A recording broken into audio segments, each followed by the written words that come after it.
उसकी आंखें हैरानी से खुली की खुली रह गई। अरे ये कौन सी जगह है? सागर चारों ओर नजर घुमाता है। अचानक उसकी नजर एक विशाल पत्थर की मूर्ति पर टिक जाती है। वो एक बेहद सुंदर स्त्री की प्रतिमा थी, लेकिन उसके चेहरे पर गहरी उदासी थी। उसकी पत्थर जैसी आंखों से आंसू गिर रहे हो और वे आंसू एकत्र होकर एक चमकदार मोती का रूप ले रहे थे।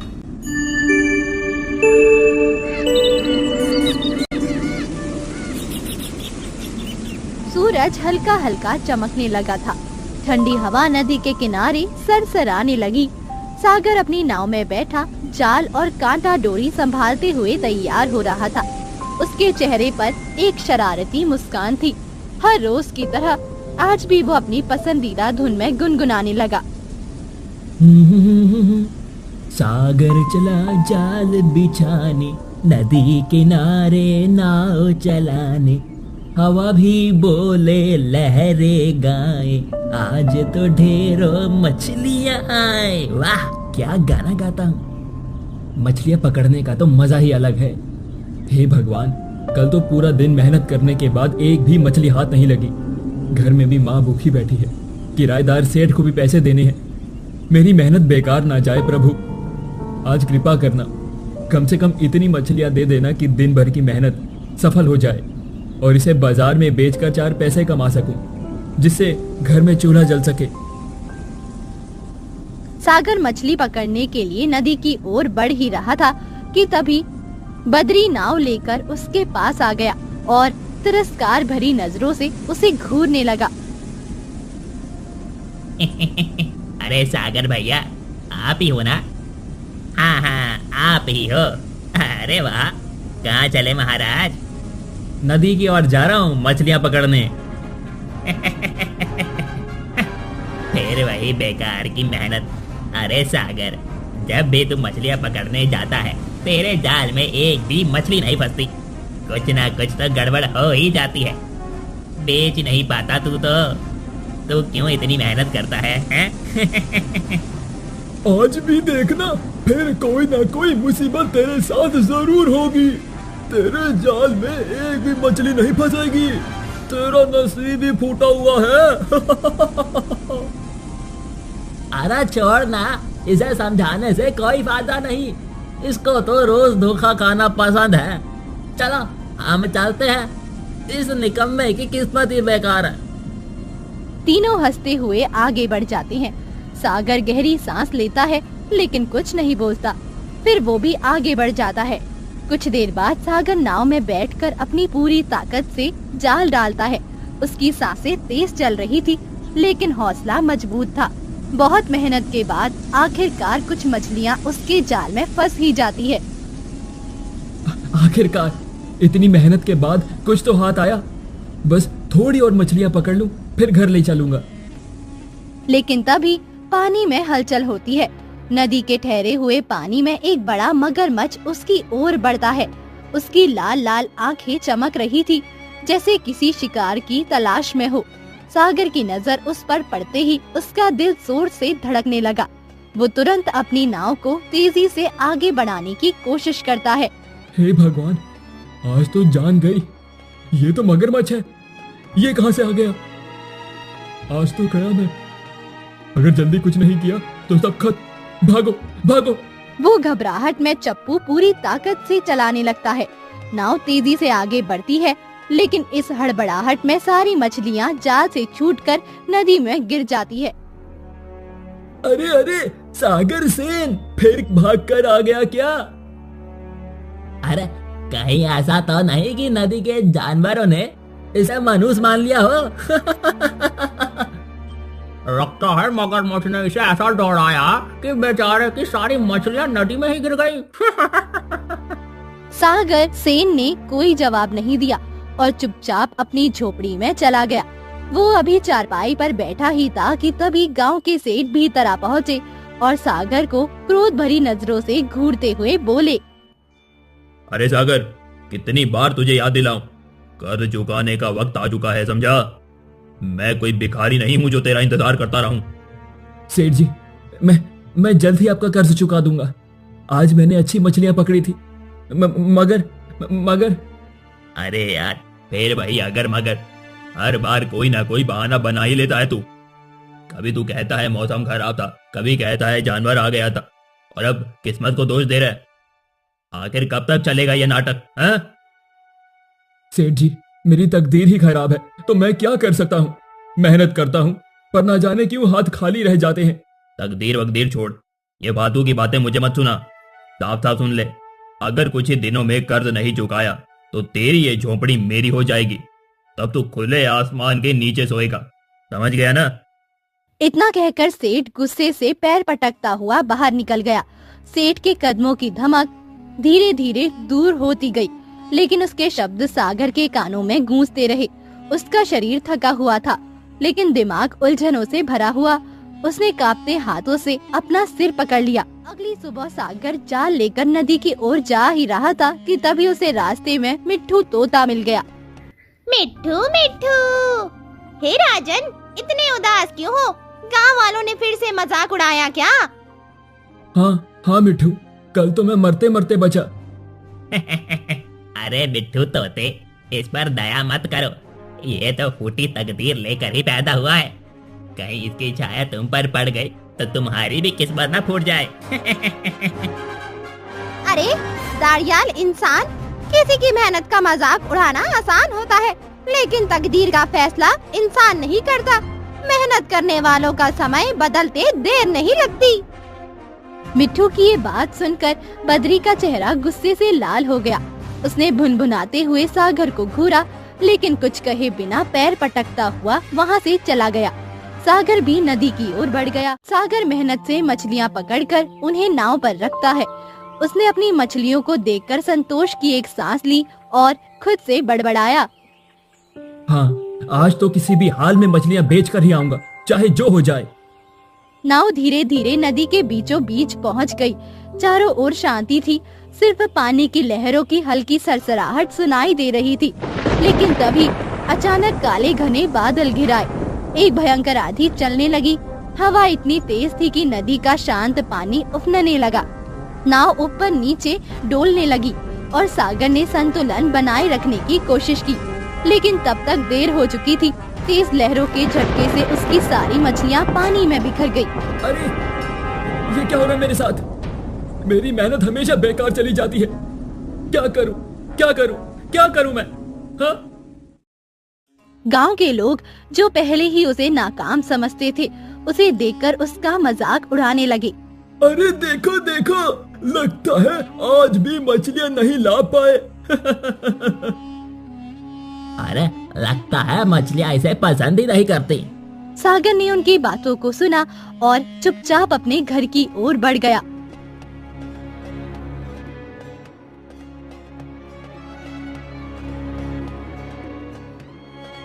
अगले दिन सागर नदी गया और मेहनत से मछलियाँ पकड़कर खुशी खुशी अपनी टोकरी भर ली। वो गांव की सीमा तक पहुंच गया।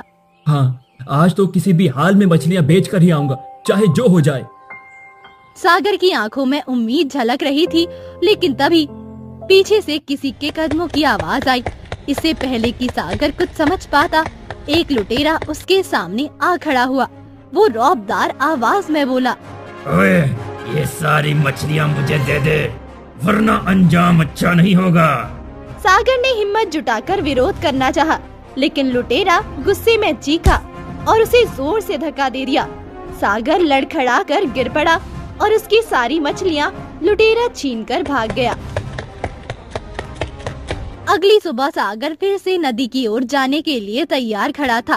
तभी गांव का एक व्यक्ति फिर से उसके पास आ गया।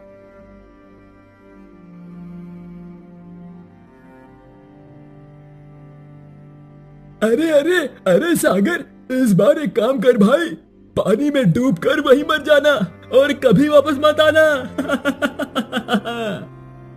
सागर ने उसकी बात अनसुनी कर दी। उसने कोई प्रतिक्रिया नहीं दी और बिना कुछ कहे अपने रास्ते पर बढ़ गया। नदी के किनारे पहुंचकर वो एक बड़े पेड़ के नीचे बैठ गया।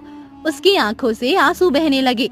वो अपने ही दुख में डूबा हुआ था कि तभी एक साधु वहां से गुजर रहा था।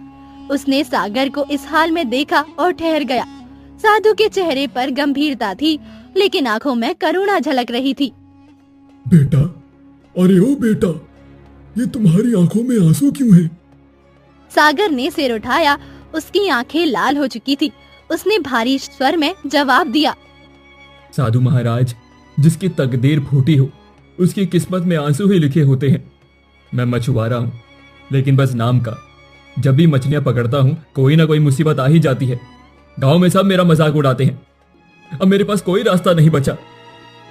साधु ने हल्की मुस्कान के साथ सागर की ओर देखा। उनके होठों पर कुछ रहस्यमयी शब्द थिरक रहे थे। बस बस बस, अपनी तकदीर पर मत रो बेटा। शायद तुम्हारी तकदीर में राजा बनना लिखा हो। अरे जाइए साधु महाराज, पहले से ही मैं परेशान हूँ और आप मेरा मजाक बना रहे हैं। जिसकी किस्मत में ढंग का काम नहीं लिखा वो राजा कहाँ से बनेगा? अच्छा हुआ गांव वाले यहाँ नहीं है, नहीं तो वो भी हंसी उड़ाते। अब मैं गांव वापस नहीं जाऊंगा, नहीं जाऊंगा। मैं गांव वापस नहीं जाऊंगा। साधु मुस्कुराते हुए वहाँ से चला गए। सागर भी अपनी नाव में बैठकर खुद से बड़बड़ाने लगा। अब मैं गांव वापस नहीं जाऊंगा, नहीं जाऊंगा। मैं गांव वापस नहीं जाऊंगा। अपनी नाव को धीरे धीरे आगे बढ़ाते हुए सागर नदी के आखिरी किनारे तक पहुंच गया। वहां का नजारा देखकर उसकी आंखें हैरानी से खुली की खुली रह गई। अरे ये कौन सी जगह है? सागर चारों ओर नजर घुमाता है। अचानक उसकी नजर एक विशाल पत्थर की मूर्ति पर टिक जाती है।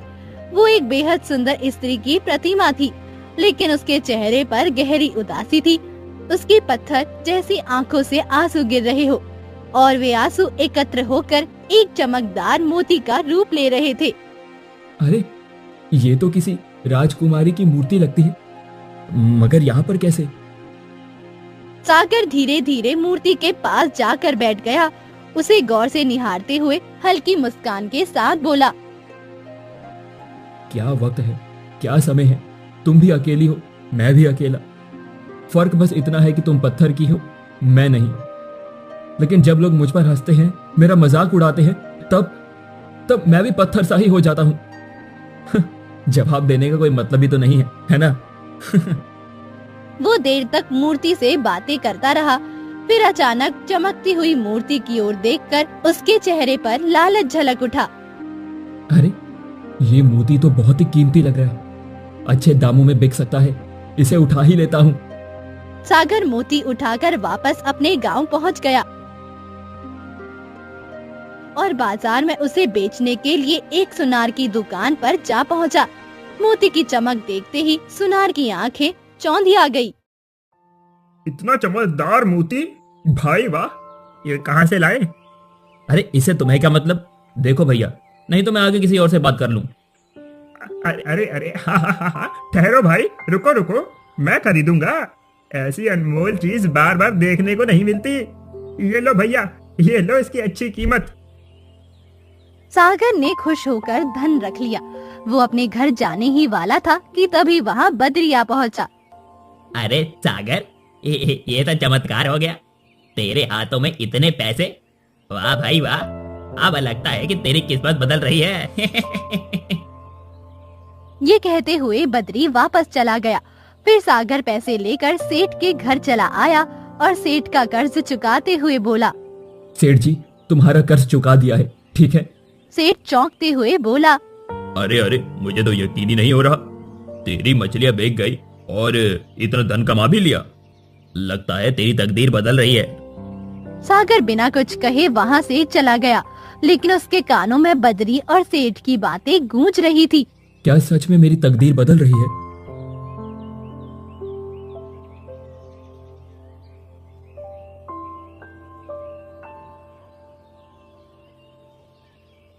अगले दिन सागर फिर उसी जगह पहुंच गया। जैसे ही उसकी नजर सामने रखी मोती पर पड़ी, अरे ये कैसे हो सकता है? मैंने कल तो यहाँ से मोती उठा लिया था, फिर वही मोती। अरे बाबा रे बाबा, कुछ तो गड़बड़ है यहाँ पर। तभी सागर की नजर पत्थर की प्रतिमा पर चली गई। वो उसके पास चला गया और उसे ध्यान से देखने लगा। तुम्हें पता है, कल पहली बार ऐसा हुआ कि मैं बिना किसी विपत्ति के सफल हुआ। मैंने इस मोती से अच्छे पैसे कमाए। शायद तुम मेरे लिए भाग्यशाली हो। हाँ, काश कि तू मेरी पत्नी होती। ये कहकर सागर खुद ही शर्मिंदा हो गया। माफ करना, मुझे तो ये कहने का भी कोई अधिकार नहीं है, लेकिन हाँ, सच कहूं तो जब पहली बारी मैंने तुम्हें देखा था तभी मुझे तुमसे प्रेम हो गया था। कुछ देर बाद वो मोती उठाकर बाजार में बेचने चला गया।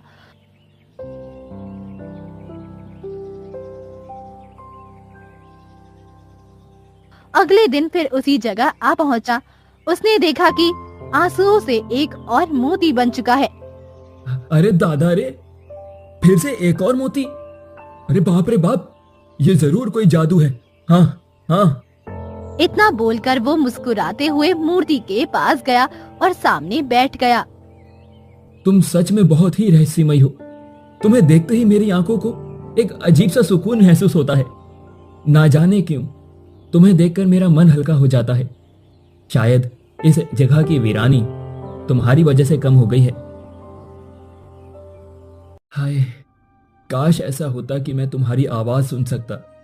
काश तुम पत्थर की नहीं बल्कि जीवित होती।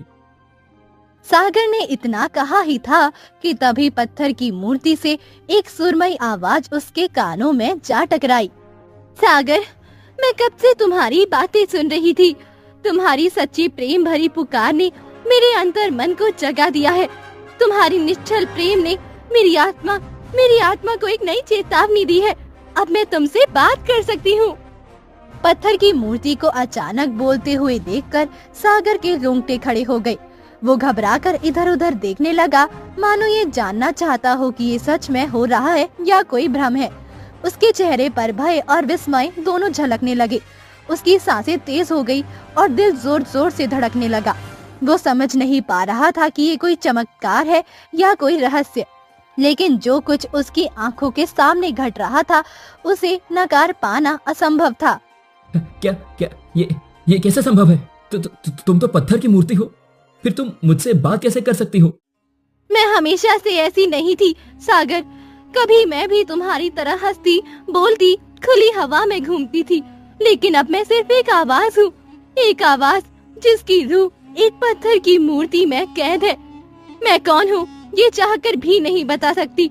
अगर मैंने सच कह दिया तो मेरा अस्तित्व हमेशा के लिए खत्म हो जाएगा।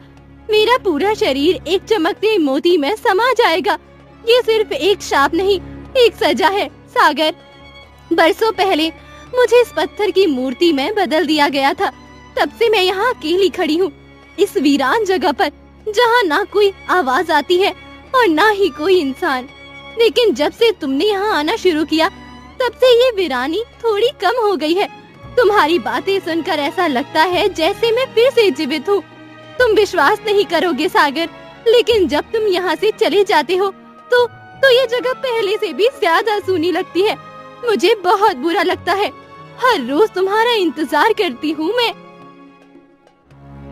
अच्छा, और तुम्हारे श्राप का अंत कैसे हो सकता है? मेरा श्राप केवल वही व्यक्ति तोड़ सकता है जो बलिदान करना जानता हो। बलिदान? मैं तुम्हारी बात का मतलब नहीं समझा। सा मतलब है सागर, जब तुम यहाँ आए थे तब तुम्हारी किस्मत तुम्हारे साथ नहीं थी। तुम्हारे भाग्य के सितारे गर्दिश में थे और हर राह तुम्हारे लिए मुश्किलों से भरी थी। लेकिन अब तुम्हारे पास एक मौका है जो मुझे मेरे असली रूप में लौटा सकता है सागर। अगर तुम अपने भाग्य का बलिदान दे दो तो मैं इस श्राप से मुक्त हो जाऊंगी, फिर से वैसे ही जी सकूंगी जैसे पहले जीती थी। लेकिन इसकी कीमत तुम्हें चुकानी होगी। तुम्हारी तकदीर तुमसे रूठ जाएगी। तुम्हारे पास जो भी धन, सौभाग्य और समृद्धि है वो सब मिट जाएगा। तुम्हें वही बना होगा जो तुम कभी थे, एक साधारण इंसान। अब फैसला तुम्हारे हाथ में है सागर। क्या तुम मुझे आजाद करोगे या अपनी तकदीर को बचाओगे? ये सुनकर सागर चौंक गया और तेजी से अपने घर की ओर चल पड़ा। पूरी रात वो पत्थर की प्रतिमा के बारे में सोच रहा था। अगली सुबह वो खुद से बोला, अरे मैं कितना स्वार्थी हो गया हूँ। अगर मेरे भाग्य का बलिदान देने से इस मूर्ति का श्राप समाप्त हो सकता है तो क्या मुझे ऐसा करना चाहिए? ना जाने ये लड़की कौन होगी और इसके माता पिता पर क्या बीत रही होगी। बेचारी। नहीं, मुझे उसकी मदद करनी चाहिए। हाँ, मैं जा रहा हूँ। सागर नदी के पास स्थित मूर्ति के पास गया।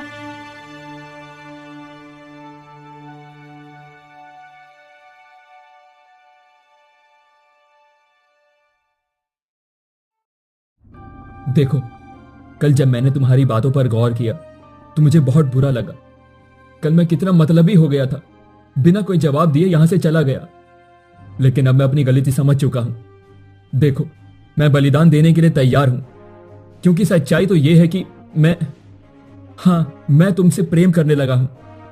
और वो प्रेम ही क्या जो अपनी प्रेमिका के लिए एक छोटा सा बलिदान भी ना दे सके। जिसे तुम छोटा सा बलिदान कह रही हो, वो वास्तव में बहुत बड़ा बलिदान है। तुम्हें बस अपनी जुबान से कहना होगा, मैं अपने भाग्य का बलिदान देता हूँ, वो भी सच्चे मन और श्रद्धा से। तभी मेरा शाप समाप्त होगा। सागर आंखें बंद कर लेता है, हाथ जोड़कर संकल्पित स्वर में कहता है, मैं अपने भाग्य का बलिदान देता हूँ। मैं चाहता हूँ कि इस पत्थर की लड़की का श्राप समाप्त हो जाए और ये अपने असली रूप में आ जाए। तभी रंग बिरंगी किरणें प्रकट होती है और देखते ही देखते पत्थर की प्रतिमा एक सुंदर राजकुमारी में परिवर्तित हो जाती है। सागर स्तब्ध होकर उसे देखने लगता है। तुम्हारी वजह से मैं शाप से मुक्त हो गई। मेरा नाम राजकुमारी सुरभि है और मैं इस राज्य के महाराज भीम सिंह की पुत्री हूँ। अरे रे दादा, अरे दादा, मैंने सुना था कि महाराज भीम सिंह की पुत्री लापता हो गई थी। मेरे माता पिता को नहीं पता कि मेरे साथ क्या हुआ था। तभी रंग बिरंगी किरणों से वही एक साधु प्रकट होता है जो नदी के किनारे सागर को मिला था। अरे आप तो वही साधु महाराज है ना? मैं वही हूँ और मैं वही साधु भी हूँ जिसने इस राजकुमारी को श्राप दिया था। अब बताने आया हूँ कि ये श्राप क्यों दिया गया था। साधु नदी के आखिरी छोर पर एकांत जगह पर तपस्या कर रहा था। तभी राजकुमारी नाव पर सवार वहां पहुंची। नदी के आखिरी छोर पर एकांत में बैठे साधु महाराज गहरी तपस्या में लीन थे। उनकी आंखें बंद थी और शरीर एकदम स्थिर था। चारों ओर केवल प्रकृति की हल्की हल्की ध्वनियां गूंज रही थी। उसी समय राजकुमारी नौका पर सवार होकर वहां आ पहुंची। वो स्वभाव से जिज्ञासु और कुछ हद तक अहंकारी भी थी। जैसे ही उसकी नजर तपस्यारत साधु पर पड़ी, उसके मन में एक अजीब सी उत्सुकता जाग उठी। कोई इतने एकांत में बैठकर इस तरह ध्यान कैसे लगा सकता है? क्या ये कोई महान ज्ञानी है या फिर कोई मायावी? राजकुमारी ने अहंकार में वहाँ की मिट्टी उठाई और साधु पर फेंक दी, लेकिन तभी साधु ने कोई प्रक्रिया नहीं दी। जब इससे भी कोई असर नहीं हुआ तो उसने हद पार करते हुए पास की नदी से जल उठाया और सीधे साधु के यज्ञ की पवित्र अग्नि में डाल दिया। जल पड़ते ही यज्ञ की अग्नि बुझ गई और उसी के साथ साधु की वर्षों की तपस्या भंग हो गई। साधु महाराज ने अपनी आंखें खोली। उनकी दृष्टि अब शांत नहीं थी। उनका मुखमंडल क्रोध से तमतमाता उठा था। अरे अभागिनी, ये तूने क्या किया? तुमने मेरी तपस्या भंग की है, मेरे यज्ञ की पवित्र अग्नि को अपवित्र किया है। इसका परिणाम तुम्हें अवश्य भुगतना होगा। महाराज, मैंने ये सब केवल जिज्ञासावश किया था। कृपया मुझे क्षमा कर दीजिए। अज्ञानता में किया गया अपराध भी अपराध ही होता है, इसीलिए मैं तुम्हें श्राप देता हूँ। जैसे तेरा मन पत्थर का है, वैसे ही तेरा तन भी पत्थर का हो जाएगा। तेरा श्राप तब ही टूटेगा जब कोई ऐसा मनुष्य तुझे मुक्त करने के लिए अपना बड़ा बलिदान देगा। राजकुमारी देखते ही देखते पत्थर की मूर्ति में परिवर्तित हो गई। साधु महाराज, मुझे क्षमा कर दीजिए। मैं तुम्हें क्षमा करता हूँ। तुम्हें अपने कर्मों की सजा मिल चुकी है। अब अपने जीवन में कभी अहंकार मत करना, ठीक है? साधु सागर की ओर देखकर मुस्कुराते हुए बोले, हाँ, तुमने जो बलिदान दिया वो बहुत बड़ा है, लेकिन चिंता मत करो, तुम्हारी तकदीर खराब नहीं होगी, बल्कि तुम्हारे भाग्य के सितारे अब और बुलंद होंगे। मैंने तुमसे कहा था, राजा बनना तुम्हारी तकदीर में लिखा है। इतना कहकर साधु वहाँ से चले गए। सागर, मैं तुमसे सच्चा प्रेम करने लगी हूँ। राजकुमारी सागर को अपने महल ले आई। राजा भीम सिंह और रानी सुनैना अपनी पुत्री को देखकर चौंक गए। पिताजी, माताजी, मैं लौट आई हूँ। ये कहकर राजकुमारी ने सारी घटना सुना दी। राजा भीम सिंह सागर की ओर देखकर बोले, हमने तो अपनी पुत्री को देखने की आशा ही छोड़ दी थी। तुम्हारे बलिदान के कारण हमारी पुत्री मुक्त हो पाई है। मैं अपनी पुत्री का विवाह तुमसे करूंगा। अगले ही दिन राजकुमारी और सागर का विवाह धूमधाम से संपन्न हो गया। राजा भीम सिंह ने सागर को राज्य का उत्तराधिकारी घोषित कर दिया।